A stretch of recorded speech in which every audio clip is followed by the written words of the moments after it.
श्रीराम समर्थ श्रीराम. भाग 9.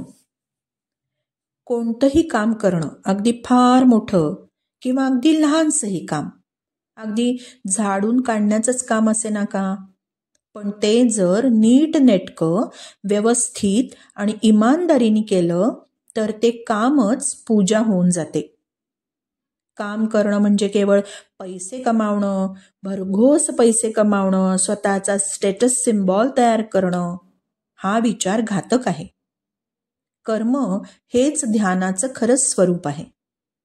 जेव्हा इथेच मनुष्य बेईमानी करतो ना, तेव्हा त्याचा आणि भगवंताचा संबंध दुरावतो. इथे मी कर्म करतो असं न म्हणता माझ्याकडून कर्म करविलं जातं, हा पॅसिव्ह व्हॉइस कर्मणी प्रयोग करावा आणि ती मनात ती भावना प्रबळ ठेवावी. सगळं भगवंत करवून घेतो आहे, ही भावना. भगवंत म्हणतात, जेव्हा द्वंद्व म्हणजे सुख किंवा दुःख, शीत उष्ण हे ज्याच्या मनाला बाधत नाही ना, तेव्हा तो स्थितप्रज्ञ असतो. बाहेरचे चढ उतार, परिस्थितीची अनुकूलता किंवा प्रतिकूलता काही जरी आलं ना, तरी त्याचं मन आतून स्थिर असतं आणि हीच समत्वाची सुरुवात आहे.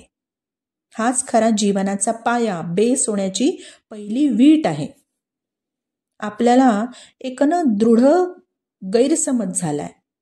आजकालच्या जगामध्ये असं वाटतं की आध्यात्मिकता आणि कर्म वेगवेगळं आहे. म्हणजे आध्यात्मिकता वगैरे काय, त्यानंतर करायच्या गोष्टी आहेत. आता आपण नुसतं एन्जॉय करायचं, पैसे कमवायचं वगैरे वगैरे. पण कर्म आणि आध्यात्मिकता या दोन गोष्टी परस्परांना आधार आहेत. आपल्याला केवळ बाह्य सुधार करून भागणार नाहीये. आंतरिक सुधारणा झाल्याशिवाय जीवनातील उतार चढावांना आपल्याला सामोरं जाता येणार नाहीये. आणि गीता तत्व हेच शिकवतं. तो आपल्याला आपल्याशीच भेटवून देणारा एक आरसा आहे असं म्हटल्यास वावगं होणार नाही. श्रीराम समर्थ श्रीराम.